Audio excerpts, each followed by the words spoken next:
Why is it that if you look at something intensely beautiful, you might tear up at that moment? So why should beauty elicit in you tears?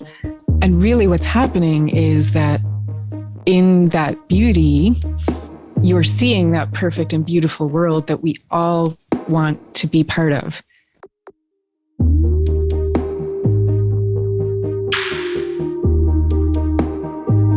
It sounded like 2020 was a hell of a year for you. I know it was hard for everyone, but it must have been devastating, more than bittersweet.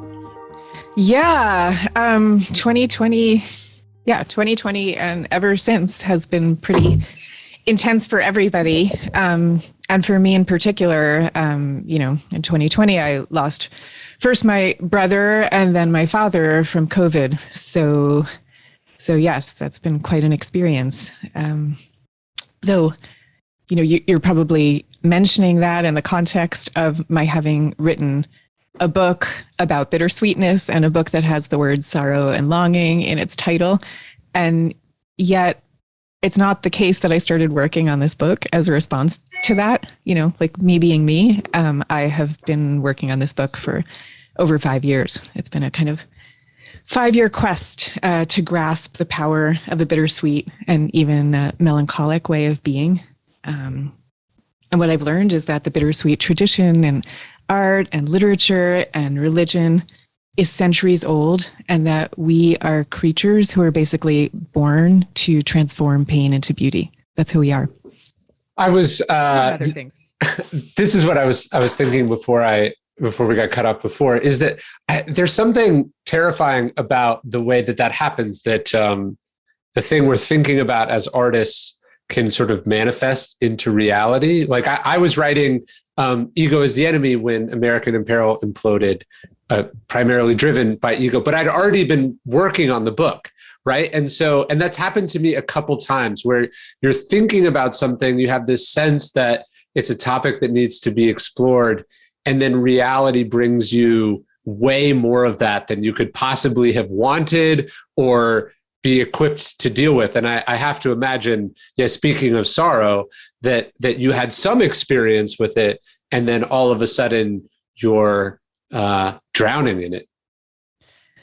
Yes. And that's such an interesting point that you make about the bringing into being and then how do you react from it. But I guess I actually see it almost in the reverse. I think it's not so much that we bring it into being, but rather we're writing what we are because we're sensing that something is coming, and we don't even know that we're sensing it, so it's more that we were picking up on very faintly perceptible tremors all around us. Or we're sensing something in ourselves that we know needs our attention, and that's why we're exploring it as writers. And then we're reminded in real life how we have to actually put that work into practice. I think that's exactly it. And these questions that I'm exploring in this particular book are definitely ones that I personally have been thinking about and dealing with my whole life, and really like through the generations of my family history, I would say. But in addition to that, I also felt kind of mystified by the degree to which our culture was blind to these aspects of human experience. Even to the point that I actually gave a TED talk about bittersweetness in the summer of 2019. So it was the summer before COVID started. Yeah. It's going to be released in a couple of weeks because TED graciously held on to it until the book came out. But I'm mentioning this because when I gave that talk, I would say there were about half the people in the audience who were like, oh my gosh, yes, this is, expressing this thing I've been always feeling and never really articulated. And then half of the people in the audience were like, why are we talking about this? This seems like really, a downer. And I felt like that was a kind of not grappling with the nature of reality, which is very much about joy, but equally about sorrow. And that those two poles are kind of forever paired. And it seemed to me mystifying, but also just not good for our emotional, political, collective health to be denying that half of reality. You talk in the book about that sort of cult of toxic positivity, which is probably a deliberate reaction against reality. Like, I think people are like, why are we talking about this? Probably for exactly what I was just saying. There's this fear that by thinking about it or working on it, we bring it into reality, right? Like the idea of manifesting. So people don't think about the painful parts of life or the unpleasant parts of life because they do worry that they will be bringing it upon themselves, I think. So they go around in willful ignorance instead. Yeah, I think that's right. And I think that's also a real misapprehension that people have about what this state of being is. Because I actually first became kind of attracted to exploring this whole idea because of my love for minor key music and the experience that it gives me. Like when I listen to music like that, minor key, sad, like Leonard Cohen's Hallelujah has been my personal anthem, for long before it became this crazy American Idol sensation. And when I hear that kind of music, yeah, you're feeling some sadness, but it's really not only that. You're also feeling a kind of joy and a kind of uplift and a sense of connection to all the other beings who feel the thing that the musician is expressing and that the musician has managed to transform pain into beauty in this way. So it's like this whole suite of the most sublime emotions of creativity and connection and love. And I was trying to figure out how that could be so, like how something that's so ostensibly sad actually seems to be leading to all the best really goodies of being alive. And when I started following that path, like that's really what set me on this path. But when I started following it, I found that people listen to the sad songs on their playlists 800 times compared to the happy songs, which they listen to only like 175 times. And that's like crazy when you think about it. Back in the ancient world, philosophy wasn't abstract, it wasn't theoretical, it was designed to help you live the best life. In Stoicism 101, we have a 2-week course that will introduce you into philosophy that will make you a better person. There's interviews with me, daily lessons that will challenge you to be better, give you new ways of thinking, tackling the problems of life, becoming your best self. As Marcus Aurelius says, you could be good today, but instead you choose tomorrow. Epictetus says, how much longer are you going to wait to demand the best for yourself? Check out our new course, Stoicism 101 at dailystoic.com/101. No, I love that story. I love that story in the book. I remember this assignment in high school. It was some class, and we had to like pick a song that meant something to us or represented us in some way and play it for the class. And I remember I picked an Alice in Chains song, the grunge band, but they have this acoustic song called Nutshell, which is like a very, very sad, sort of dark, introspective song. And I you remember when you would do those things in class where you would pick something and then everyone else would present before you, and then you realize that you have made a very different choice than everyone in the class. And now you're just dreading and so I remember listening to all the sort of very syrupy, very sweet, very fun songs that everyone chose, just knowing like, oh, this is going to go so terribly. And then I played the song and I just remember all the blank faces of everyone in class going like, what's wrong with this person? But I totally agree. I think it's tapping into a deeper place in one's awareness or one's sense of self, and people are often afraid to go there. Yeah. And I mean, I'm just curious, just to linger a little bit more on your high school experience. Did you know before all the other people got up ahead of you to speak, you didn't have any sense that it was going to be seen as overly dark in this culture of ours? I think I knew it was a dark song, but I just assumed that everyone else also really liked dark songs. Like, do you know what I mean? Like, I think I assumed, obviously some people would do positive, but I didn't think I would be the only one, right? Like, I didn't think I would have put myself out there to such a degree that I was the only one who made this choice. It was like going to a costume contest and you're the only one that took it really seriously. I mean, and that's the thing. I don't think you were the only one. I just think everybody else was like, okay, I'm not going to admit this. Totally, totally. No, and the idea, I mean, obviously this is sort of the idea of quiet, which is that this thing that you think is unusual or an insufficiency is in fact a strength, or an underrated part of the toolkit. Yeah, that was sort of my take on it. Yeah, exactly. I mean, a deeply underrated one, and one that I find it really interesting to kind of follow a pathway and find that people have been talking about this and thinking about this for centuries, just the way they did with quiet too. Like introversion and extroversion had been noticed and pondered about, from the dawn of recorded time. And the same thing is true with this bittersweet and melancholic way of being. It's kind of always been with us. You can look at the more modern examples and, like think of Dorothy and the Wizard of Oz and Somewhere Over the Rainbow. What is that? She's basically saying there's this other place, a more perfect world, a more beautiful world. It's over there. And we're never going to get there, but there's something about the fact of reaching for it that the reaching for it and the longing for it is the best part of our nature. And that's a modern version, but you can trace it all the way back. I mean, like in your sort of wheelhouse of ancient Greece, I mean, look at Odysseus, where the whole poem starts with him weeping on a beach for his homeland. Sure. So it's starting with homesickness, and it's starting with a very frank weeping. And that's what sets the whole journey in motion.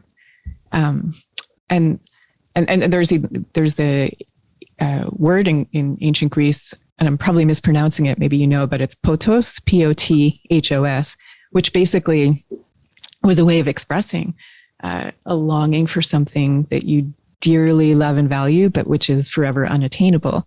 And in our culture, we see that kind of emotion as being kind of passive and one that would kind of keep you stuck. But longing in that kind of tradition is really about momentum. So like Alexander the Great was said to have been seized with potos when he looked out at the kingdoms that he wanted to conquer. It was potos that was driving him, that kind of longing, reaching. And you see this throughout the traditions. Yeah, because you would think that melancholy would be a kind of a resignation. That would be the dig against the Stoics, that it's sort of a hopelessness. But you're actually sort of describing it almost as a forlorn hopefulness. Yeah, not just a hopefulness. I would say it's what puts into motion our desire to create, our creativity, our sense of connection and love is all set in motion by that state. Because it's like, like if you think, why is it that if you look at something intensely beautiful, you might tear up at that moment? So why should beauty elicit in you tears? And really what's happening is that in that beauty, you're seeing that perfect and beautiful world that we all want to be part of. It's like whether we're atheists or believers, we all have this spiritual component in us that's reaching for that better place. And it's the desire to reach that place that makes us want to build a rocket to Mars in the first place or create a beautiful symphony. It's like, I need to get over there. It's a fundamental impulse that we have. Yeah, I remember reading something about Ambrose Bierce. Do you know who that is? The cynic. I know the name, but you'll have to tell me more. He was sort of a contemporary of Mark Twain. He wrote The Devil's Dictionary, so he's sort of seen as this like cynical, nasty, negative guy. And that's how I perceived him. And then I was reading this book and they were talking about, one of his friends was saying, no, you don't understand. Cynicism has to first come from a place of idealism, right? So he first had this vision for how the world should be, and his sadness and bitterness was a result of people not living up to it, right? So it's not that he's like a nihilist. He thinks that everything sucks and everything's meaningless. His cynicism is rooted actually in that hopefulness, right? And so I think maybe that's even the idea you're talking about, where, so if you see a beautiful painting and you're crying, you're sad about it, you're to be sad, you're having to first acknowledge the beauty or the potential beauty of the world that is not there in reality. So it where people are seeing the negative, they're missing the fact that it's in contrast to something else first, some sort of hope or dream or somewhere over the rainbowness that you were saying. Yeah, exactly. And that we do get to have glimpses of it here on this earth. And so, it's not to say that we're ever going to be able to bring about on this earth that place over the rainbow, but the fact of being able to attain glimpses of it and to actually bring them into being ourselves, that's the ultimate motivating impulse. Yeah, because even grief, right? Grief is only there because first there was love. Yes, exactly. And not just that there was love, but that there's going to be love again. I like on a personal level, I would say one of the reasons that I'm probably drawn to this topic in the first place is that, so I come from a family that's experienced generations of very profound losses. And then I had my own personal loss with my mom that I talk about in the book. And there's this kind of sense of like, that to be alive is to experience glimpses of Eden, right? But then to lose that, and other people told me their own versions of these stories, like maybe their family didn't accept them once they knew what their true sexuality was. Or, one person who has been exiled from the country of their birth for decades and needs to hear its music to fall asleep at night. And so it's this sense of like, wow, I was kicked out of Eden, which of course is the fundamental story of Western culture. And okay, that all sounds, to come back to where we started, well, that sounds kind of hopeless. Oh my gosh, so that's the human condition. But one of the things that you find is that if you think of grief in terms of, you've lost that particular love, but you haven't lost love itself. Sure. That love itself is a state that manifests in 1,000 different forms and in 1,000 different relationships. And if you can honor that which you've lost at the same time that you're open to experiencing love in its different forms, I think that's one of the it's one of the powers that we're not really taught. I was thinking about that recently too. It's like someone can take away something that you love, a person, a position, a place. But the Stoics would also say they can't take away that you had it, right? And so that I think that's also the grief is that it's gone, but that you have the memory of what it was and what it meant to you, and that's always there, which is both wonderful and terrible at the same time. Right. And the wonderful is obvious, but you mean terrible because the knowledge that you'll never have it again could eat you up.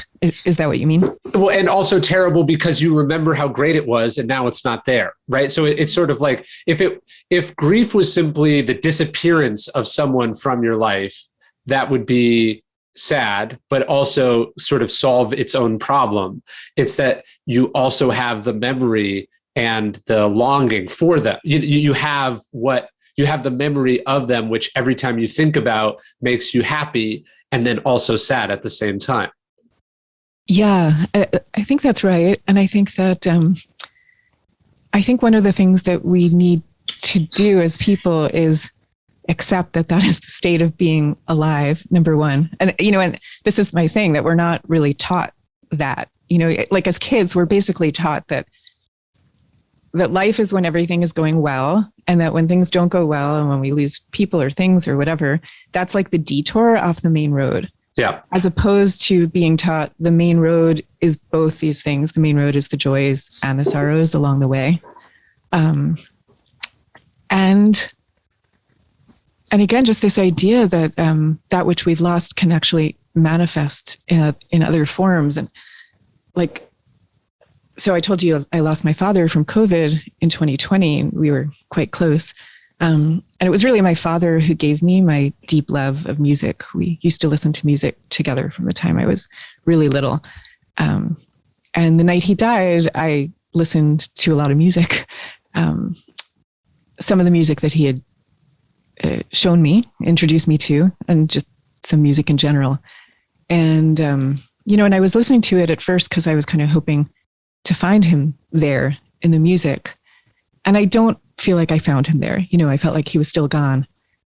And at the same time, I also felt like the music itself, in all its gloriousness, is a manifestation of love, just the way that my father was. So I don't mean to say that it's a substitute in any way, but it's a separate manifestation of it. Yeah.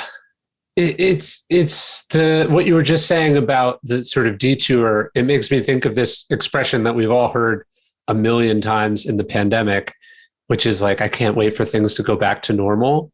Yeah. As if this somehow is not normal, as if this hasn't been what's been happening for thousands of years. If we didn't go through this exact pandemic 100 years ago, and if tragedy wasn't also tragically normal. Yeah, it's funny you say that, because when the pandemic first started happening, and I have kids who at the time were like, what age would they have been? Sort of like late elementary school, early middle school. And so, they couldn't do their normal sleepovers and all those kinds of things. And I remember talking to other moms about it who were like really worried about the impact of this on their kids. And I felt more like, well, this is actually like, if we present it to them correctly, I felt like, well, this is actually a really good life lesson that, they actually, knock on wood, so far have had these amazing lives, but it's not always going to be amazing, but we're going to be able to take that and turn it into something okay, or even beautiful if we pull it off right. But just to see that as like, okay, this is just part of the deal, and that's okay. This is something I keep finding in child rearing, that very often when kids are upset about something, that so much of what is fueling their tears is that they think the thing they're upset about wasn't supposed to have happened. And so they're like crying at the unfairness of it, at the like, how could this have happened? And I find that with my kids, if I say to them things like, well, this happens to everybody. Like, life has these moments. It's going to pass, but this is part of life. It'll happen again, and then that'll pass. That's actually what calms them down, because it's kind of telling them that it's all normal, and that what they perceive is real, as opposed to being sold the fact that they think they're supposed to be living somewhere over the rainbow. Right. Well, normal compared to what? I mean, you have it. Yeah. It's sort of a throwaway moment in the book, but it really struck me where you talk about your mom being called over to listen to Hitler give a speech on the radio. Mm-hmm. Like, is that normal? Is COVID normal or abnormal compared to that? Right? Like, if you think about what's happened in even the life of a 20-year-old right now, you think about what the last 20 years of history have meant to a person. Yeah. A pandemic's not really that abnormal, right? Like, all life is insane. And yes. So if you have some sense that it's supposed to be a certain way, that's everything's always going to feel wrong. But if you can kind of step back and look at the surreality of it, it suddenly you at least don't have the disappointed expectations, because you're like, it just is what it is. Yeah, I would agree with that completely. Like, I don't think anything that we're going through right now, or the moment that my mother was called over to the radio to hear Hitler, all of that, it's not abnormal at all. And at the same time, though, like, what I really want to emphasize is, the joy and the beauty of love is also normal. So it's like, the more that we can hold both of those things together all at once, we're really good in this culture at being like either or. It's like, oh, either it's all tragedy or it's all this, and I don't think that's it at all. It's more like it's all together at every moment. Have you read An Unbearable Lightness of Being? Oh gosh, 1,000 years ago. Yeah. There's this moment in it, and I thought about it a lot during the pandemic, and he talks, all this terrible stuff is happening in the book, and he's describing this cemetery, and he's talking about how even as the world is tearing itself apart, the cemetery is beautiful. It's got rolling hills and it's quiet and there's these old trees. And I think that's sort of the point. Even as your mom is being called over to listen to Hitler, who knows what other ordinary, wonderful things happened that day? The love of her mom to her, or, like also that was just one moment in an otherwise, normal life, which there was wonderful, wonderful things. Yeah. That's a funny thing. My grandfather, who was the one who called my mother over to the radio that day, her father, and he came to this country on his own when he was 17 and left behind his entire family and village, and they were all killed. And it was something that he never got over. Even if you met him, you would have had no idea. He seemed like very twinkly and vital on the surface, but even on his deathbed, he was calling out for this family he had left behind. Wow. And at the same time, when my mother used to sometimes get anxious about this or that, he would say to her, "Oh, Mamala, sometimes the way life is, you're walking through, it's like you're walking through a corridor and the guns are pointed at you, but most of the time they never go off." And that was his takeaway, even though the guns had gone off over and over and over again in his life. But so he was very intensely aware of them, but also, very much living life deeply and fully as he passed through that. Wow. Yeah. That's again, beautiful and tragic at the same time. Yeah, exactly. As I was reading about your relationship with your mother in the book, I was thinking about, I don't know about you, but I find when I read books, there's always one little thing in them that sticks with me, even though it's not really what the book is about, but that thing sticks with me. And I think I told you this, the thing that struck me the most about Quiet was you had this, again, sort of a throwaway thing. You just mentioned the idea of parent-child fit. And how, an introvert could be born to extroverted parents or vice versa. And just that it doesn't always line up. You're not always the child your parents want, and your parents aren't always what you need as a child. Mm-hmm. And I remember reading that and feeling so seen by it and helped by it, because it very much described my upbringing. And I wondered, then when I read about your mother, I wondered, do you think that was part of what happened for you as well? That you guys just weren't a fit with each other, or that you were fit at different times in your life? Because it seemed like the relationship changed over time. Yeah. I think we were actually a fantastic fit for each other. As I say, in my childhood, I really did have a kind of Garden of Eden kind of childhood, in no small part because of my mother, who was so incredibly warm and loving and supportive, and everything, exactly the mother you would dream of having. But my mother also had demons of her own because of life experiences that she had had. And I think as I reached adolescence, because of her demons, she really could not handle, my growing into an independent person with different opinions or ways of life and all of this. And for her, I think we all, at some point in our lives, face what you could call a pain of separation. And for her, that pain of separation was so intense that she kind of turned on me. So I don't know that was specific to me, maybe, other than that I have a sensitive temperament. So I probably took it harder than maybe, someone with a thicker skin would have. But I don't know, that was... Did she go through the same thing with your brother, or was it different? That's interesting. My brother is 11 years older, so I don't think I know. But I don't think she did. And I think it's because I was the youngest child. We had a really close relationship, and I was the youngest. So I kind of represented the end of that stage of her life, of being such a warm and giving mother to a child, which she had so excelled at. So So we had a real break. I can tell you the story now if you want. Yeah. Yeah. Okay. So basically, like all through my childhood, I've always wanted to be a writer since the time I was 4 years old. And my mother and my grandfather had always really encouraged that. And so I started writing in diaries from the time I was pretty young, and especially when I hit adolescence. And so all the troubles that I was having with my mother and all of our terrible, emotional pains and all of the conflicted feelings I had of her, like the mix of love and hate that I started to have for her in my adolescence, I wrote it all down. And then I went to college, and I tell this story in the book. I went to college and kept writing all of it.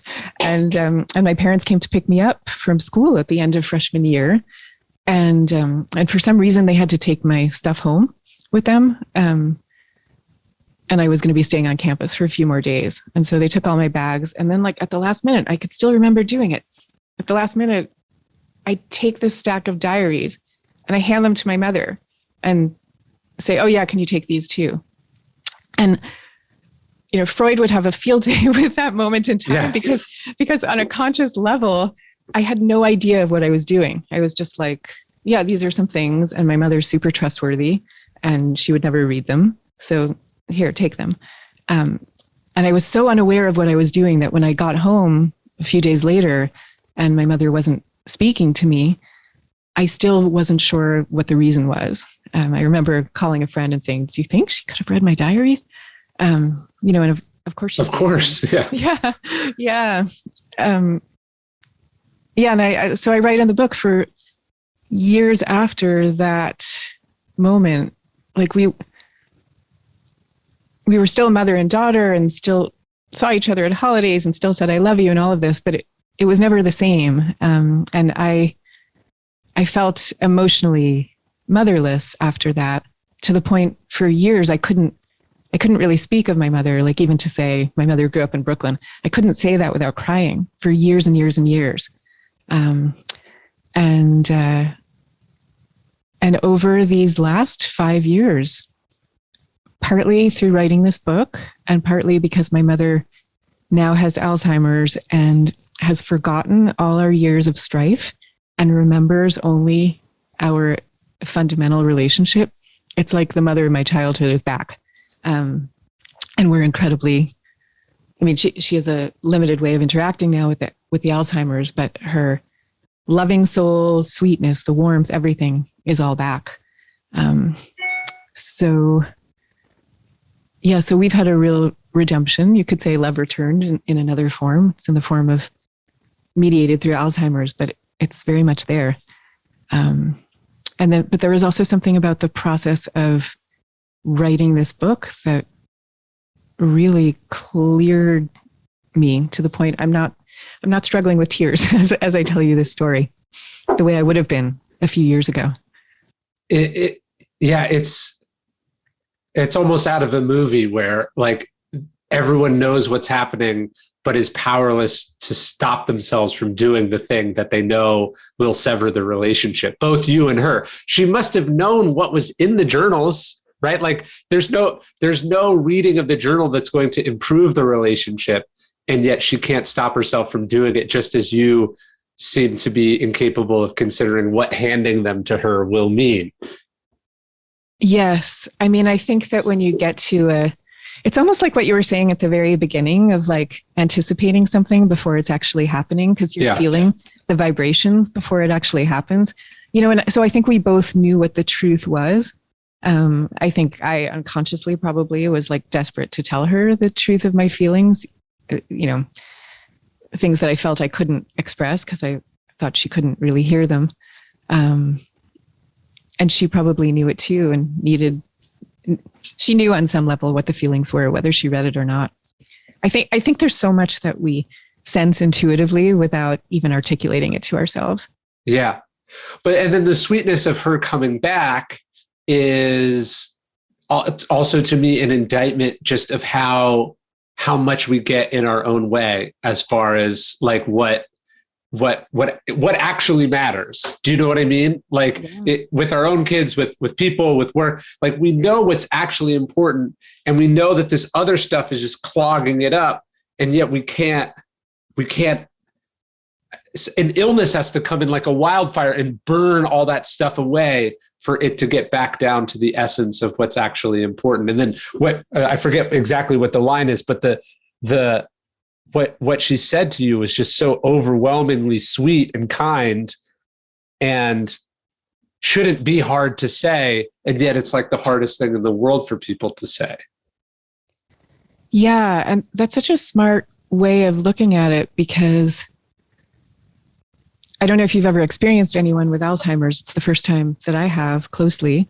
But what it really does, as I'm observing, is it kind of like, it burns away all your extraneous thought patterns. And so what remains, like, there are a few different conversations that I can have with. She has like 5 or 6 different conversational lanes down which she can travel now. Yeah. All the others are gone.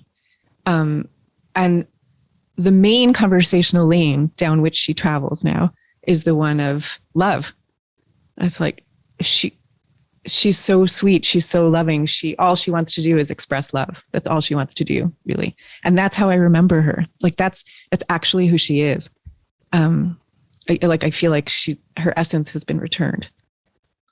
Yeah. You think about, So I think it's exactly what you're saying. Like, okay, what about if before we get the Alzheimer's, we could clear away all the extraneous bullshit, and just go down the lanes that really matter.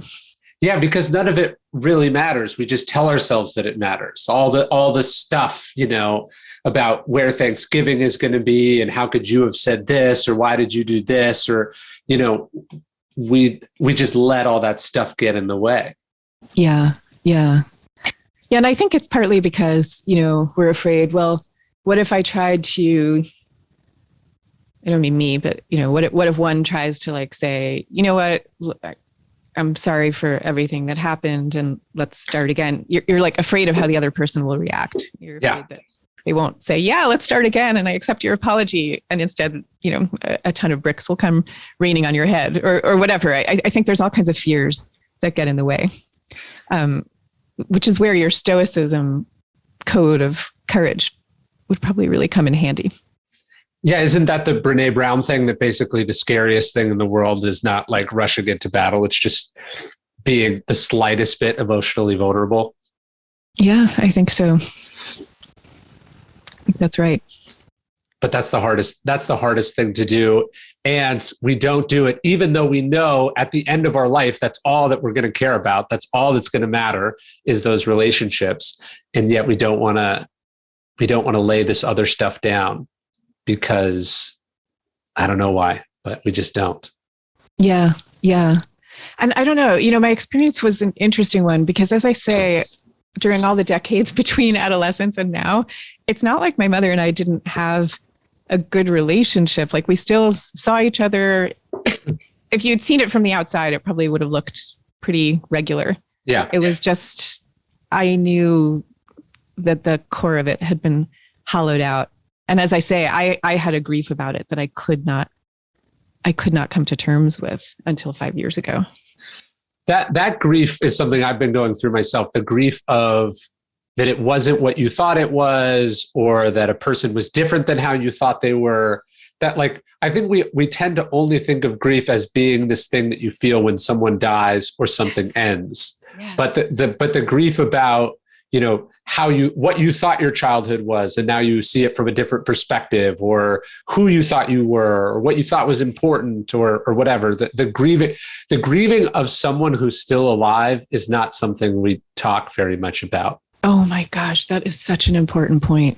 Absolutely. There's actually a term for it that psychologists now have, of disenfranchised griefs.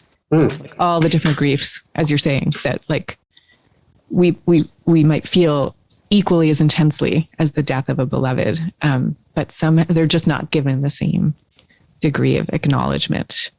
And then because we feel that we don't have permission from the outside to express them, we also don't express them to ourselves either. Like the story I just told you, it took me a really long time to understand that it had been for me as profound as losing a mother at an early age, through more conventional means. You don't think of it in those terms.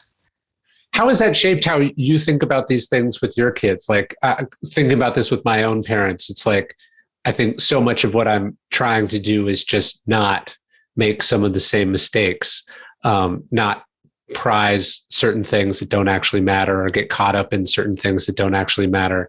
But how have you thought about that sort of struggle you went through with your mother now that your kids are not exactly the same age, but at least approaching that same age? Yeah. I'm happy to say I always had the sense that I wasn't going to repeat that mistake. And I think my kids would tell you that I haven't. And we don't have these kinds of issues. And I think part of it, for reasons I won't go into here, I think my mother had certain, gaps and unresolved issues that really got in the way. I also always felt that things would have been so much better if she had had a career. Somewhere for that energy. Somewhere for that energy to go. So from the time I was very young, like as soon as I became aware of these dynamics, I resolved to myself that I was always going to have a career. And not just any career, but like something I cared about deeply. Yeah. And I really do feel that has been huge because I don't know, like now my older son will often like want to spend all weekend with his friends or whatever. And I'm like, okay, that's fine. Like I love his company when he's around, but if he's not, I'm like, okay, I have 1,000 things to do. So it's just an emotionally healthier setup, I think, for dealing with those kinds of small losses. I also think that because of having had this experience, this is something I've just thought about so intensely. I've just been aware that it's coming, and I'm really interested in the different rituals that people around the world have used to deal with this. Like there's one tribe I read about, and I wish I could remember which one it was. But anyway, it was a tribe where the ritual is that the women in this village, when they had a son, because it was only for sons, from the time their sons were babies, every year the women were expected to give up something of great value to them so that they could prepare themselves for the day that their sons would turn 13 and grow into men and leave their mother's side. So it was an ongoing thing as opposed to this abrupt shattering thing. Exactly. It's kind of like what I'm talking. Yeah. It's kind of like reminding these mothers that this loss is part of life, and it's like a way of acclimating them to it from the beginning. And as you say, so that it's not abrupt. And it's kind of like what I'm talking about in general. Like if we're always aware that, even when your baby's 3 years old and, a beautiful bouncy baby, you're simultaneously going to delight in that and also be aware that that is impermanent and it's actually okay. There's something about accepting that that's okay and precious. I think about that all the time, especially because it's part of this sort of Stoic thing that changed how I think about it. Seneca says, and I know you quote him in the book, and I appreciate it. I was very surprised to see myself in there, which is very nice. But, Seneca says that, it's wrong to think of death as something in the future that you're moving towards, that it's actually happening always, right? That you're dying, that we're dying every day. And so that's changed how I've seen my kids growing up.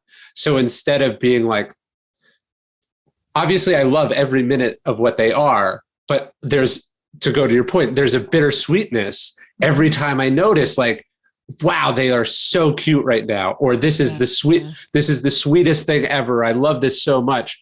Also realizing that not only will that literally never happen again, because we're always moving forward in time, but that like my son at my youngest is about to turn 3, and it's like he'll never be this age again.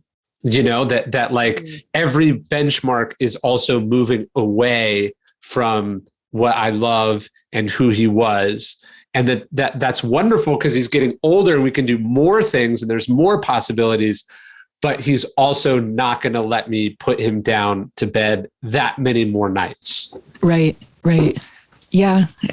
Yeah, exactly. And I mean, and knowing that, I'm guessing that has a way of making you appreciate every single one of those moments where he lets you put him to bed, right? Of course. Yeah. I mean, that's been the craziest part about the pandemic. We have, so my son was 8 months old in March of 2020. So we have, those little boards where you're like 8 months old and you're supposed to take pictures every month.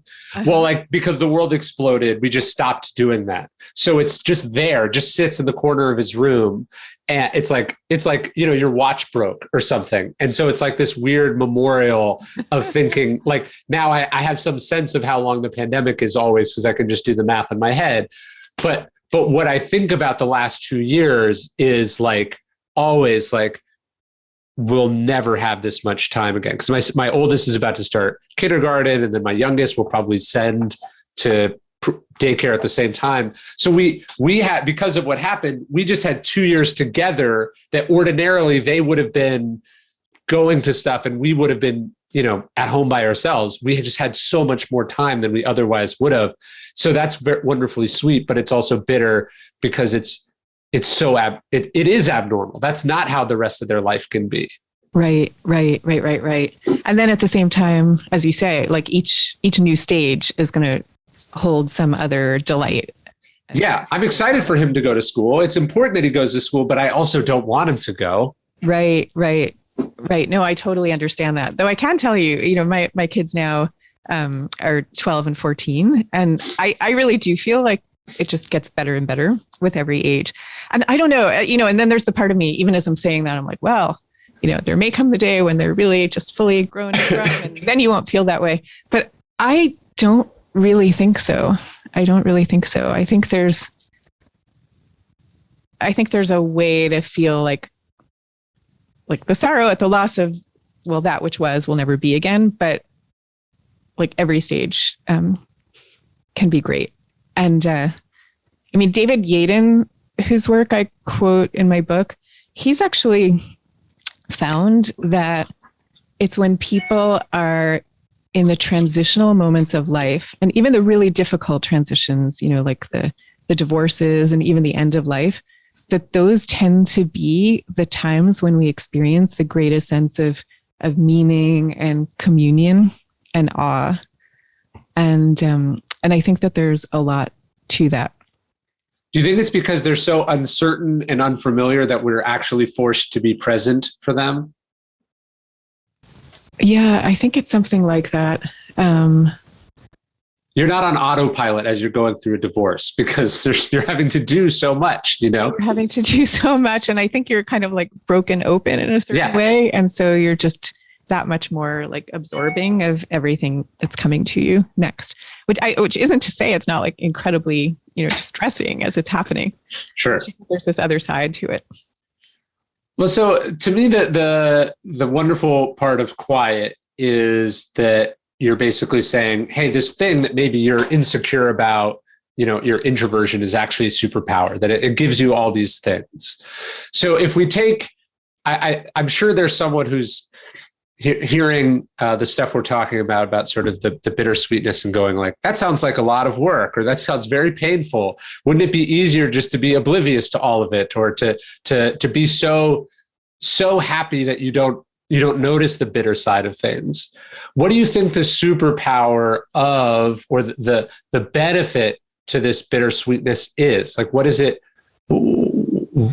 give us? It opens us up to creativity and to connection and to love, those three things. And we actually found this, we did a preliminary bittersweet quiz. I say I did this with the psychologist, Scott Barry Kaufman. And I know Scott. Yeah, isn't Scott awesome? He's the best. He is the best. So he's been a friend for a really long time. And he was just kind of with me as I was writing this book. And I was like, hey, you want to do this quiz together? And David Yaden, too, who's also become a good friend. He's at Johns Hopkins. God bless you.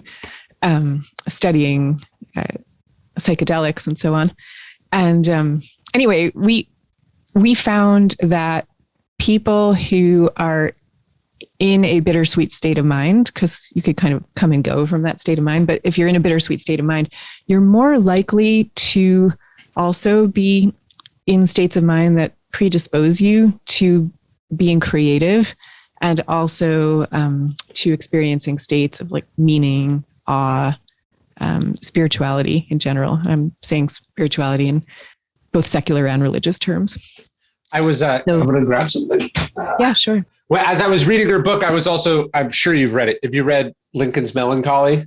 Oh, yes. I'm familiar with that book. Yes. I wonder if, you think of Lincoln as this depressive guy, and yet also his melancholy is what makes him such a great leader, in that he's, connected and he has empathy and he's in it for the long, hard slog. I wondered if that was part of the superpower of it too.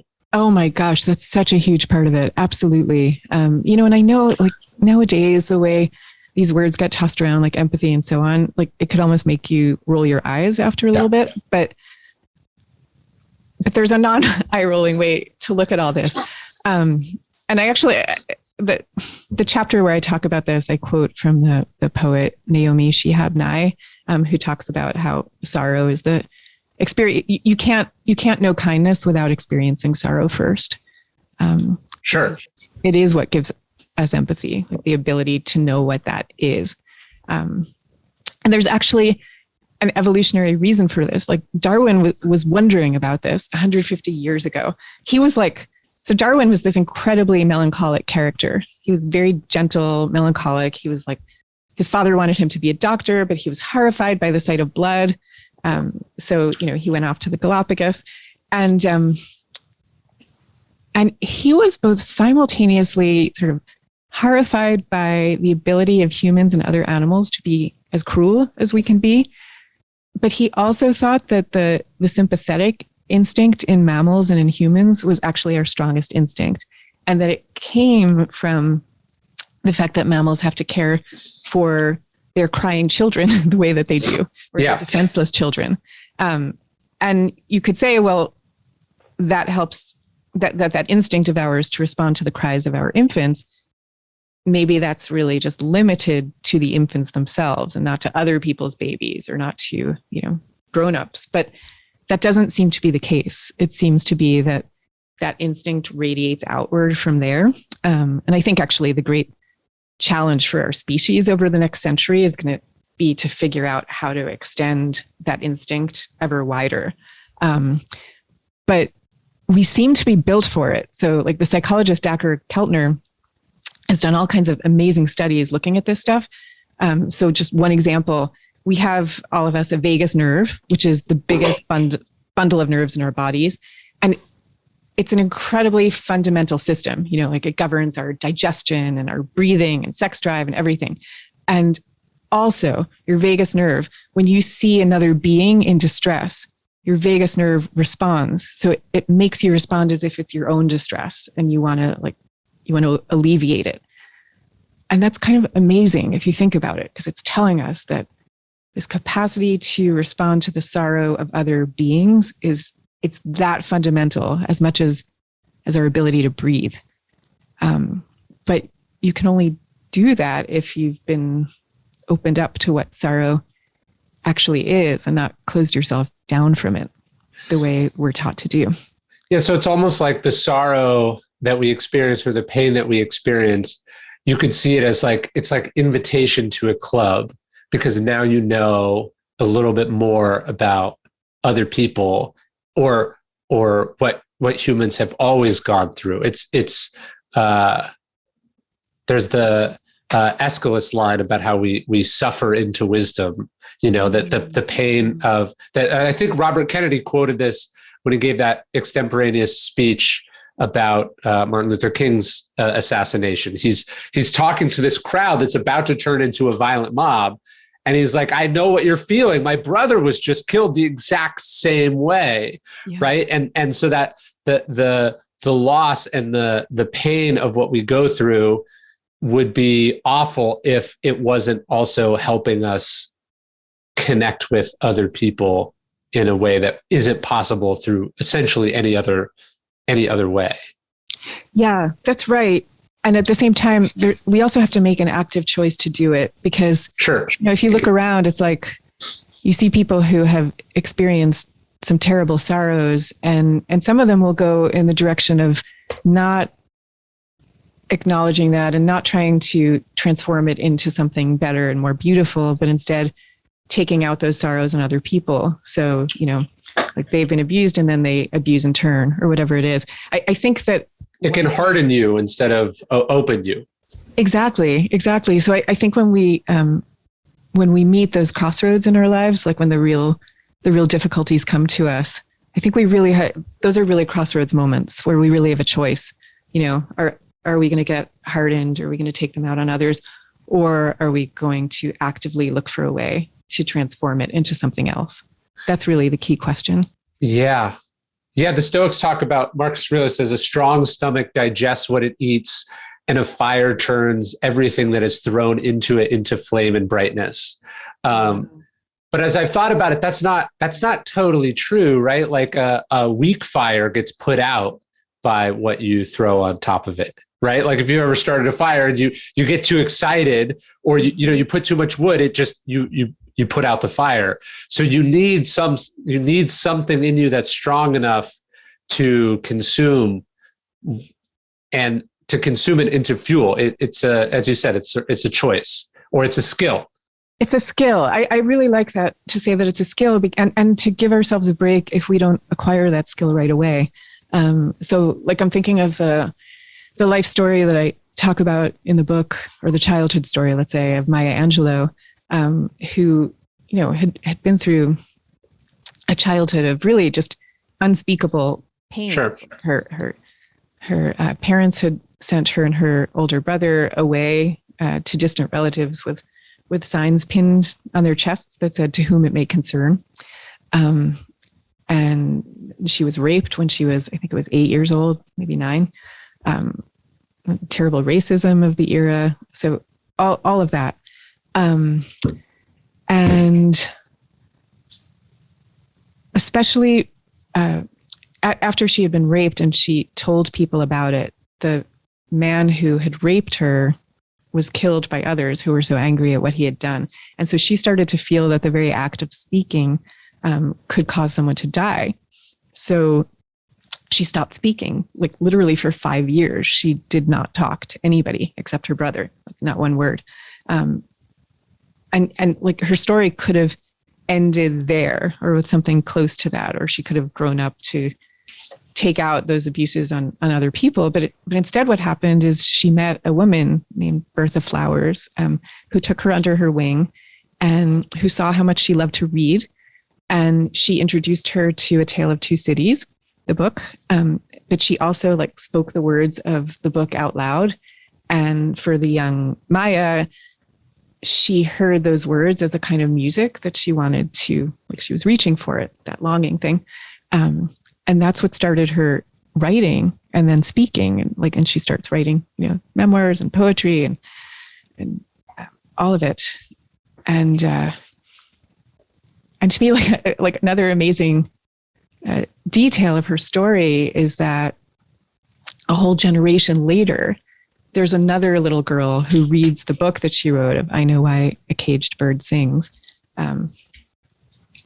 Another woman reads it thinking, oh, I was exactly this little girl too. Like I was also raped when I was little. I also grew up in this kind of an environment in the South. And that little girl was Oprah Winfrey. And she saw herself in that exact story and in the way that Maya Angelou had taken the trouble to transform her story into something beautiful and of use. And that's what I think. It's not like we all have to be writing, these amazing life-altering memoirs. That's not the point at all. At all. It's just like, what could you do to take whatever heartbreak you happen to be having and sculpt it into something else? Like the very act of the sculpting.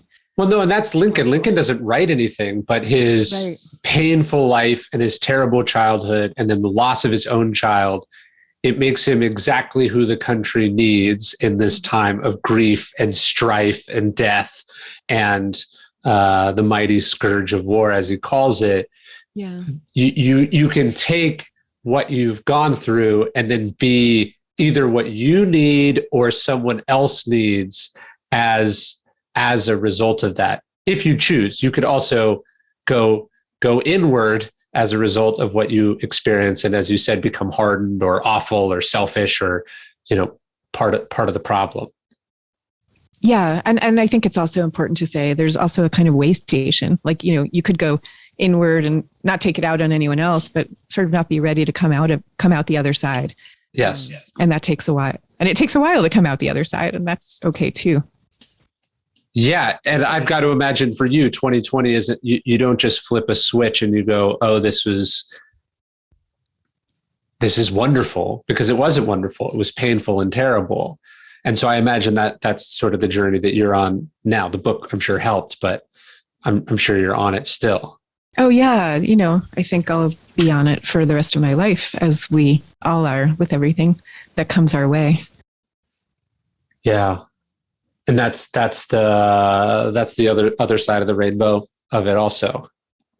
Yeah. Yeah. It's just like you can kind of keep getting closer.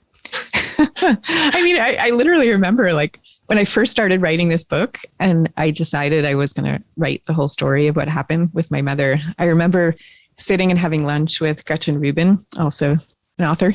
And I remember saying to Gretchen, okay, I'm writing this story, and the day is going to come where I'm going to have to do book publicity. And someone might ask me about it. And what the heck am I going to do? Because I might really just start crying, on national radio or something. And notwithstanding what I'm saying about, well, tears are okay, I didn't really want that to happen. Sure. And then I talked to someone else who also became a character in this book. And he said to me, talk to me when you're done writing the book, because you might find that problem has resolved. And at the time he said that, I really did think that was one of those, kind of woo things that people say that aren't really true. But I do think there's something about that act of concrete transformation that helps us to come to terms with the things that are, kind of our animating pains, let's say. I like what I say is whatever pain you can't get rid of, make it your creative offering. Yeah. Well, I think people miss that about Stoicism, that Stoicism is somehow like stuffing this stuff down or like just deciding I'm not going to feel it. Yeah. I think what you're talking about is the way you're supposed to do it, which is if it takes 5 years or it takes 50 years, you have to process it and deal with it. And that's how you get to a place where it doesn't bring you to tears. There's no like, it's not about force. It's about actually dealing with it. You're not just like deferring it or pretending it's not there. You have to get up close and personal with it, which I imagine that's what the book was. It was your first real dealing with it. Yeah, I think that's right. And I think there's also something about transforming it in some kind of way into, into love. What made me think of that, actually, when I first started researching this book, you will be tickled to know one of the first things, because, I kind of like walk around the world whenever I have a new topic, like just absorbing everything through that lens. So one of the first things that I did is I went to a conference on Stoicism. Stoicon, or what'd you go to? I'm trying to remember. It was in New York. It was a big one. It must have been Stoicon. Yeah. I think so. And the theme of that year was Stoicism and love. And I felt kind of like I didn't really know what animated that decision to make that the conference theme, but I had the sense it must come from the feeling people have that Stoicism doesn't deal with love, even though love is the most important, not just the most important thing we experience, but the most important destination. And I think that there is a way of practicing Stoicism, though I am no expert, that takes you there. There's a line in Meditations. He's thanking someone at the beginning of it. I'm trying to find. This is what Marcus learns from Sextus: kindness, gravity without airs, says to investigate and analyze with understanding and logic the principles we ought to live by.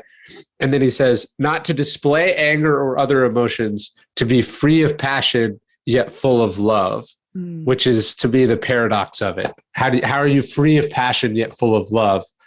But love is such a transformatively different emotion than all the other emotions.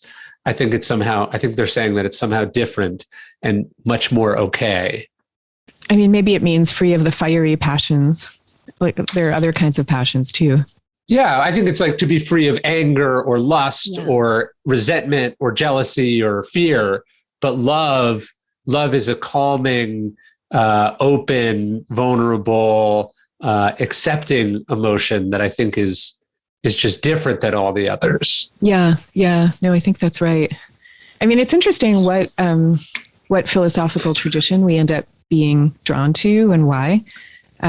So like, from reading this book, I actually became really interested in Sufism as I was kind of going down this path. And I think the reason for it is that at the heart of Sufism, as I understand it, what it really is about kind of the experience of longing.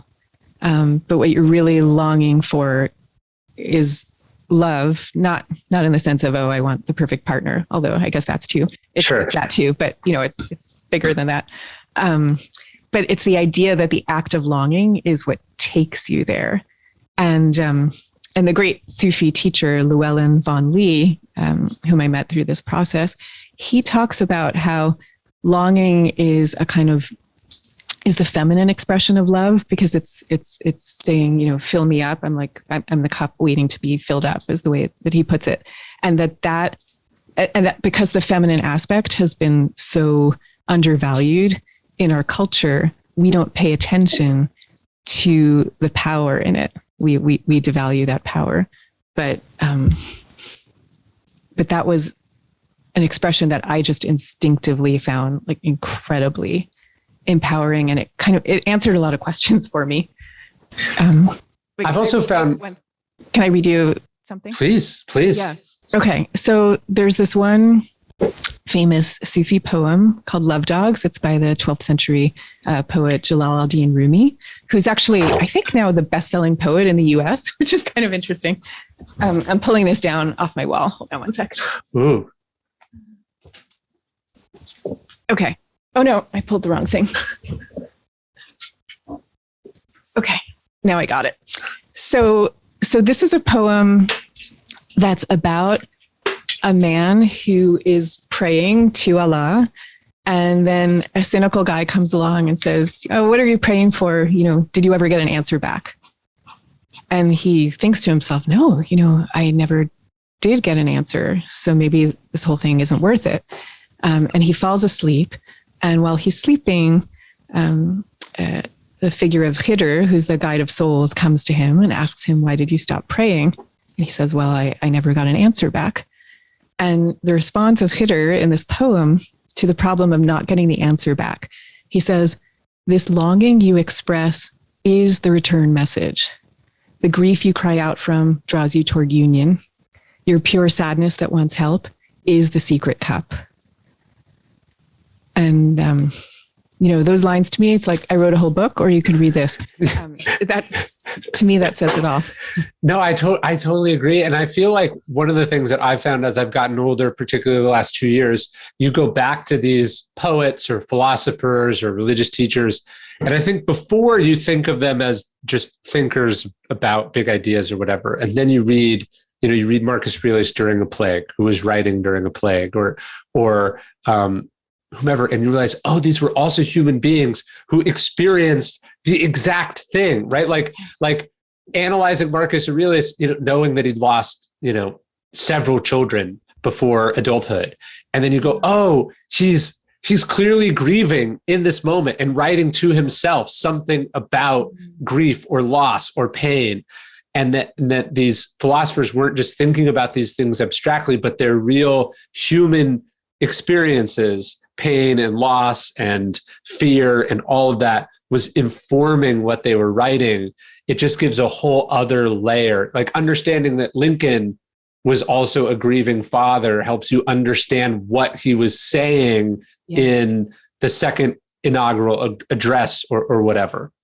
Yeah, exactly.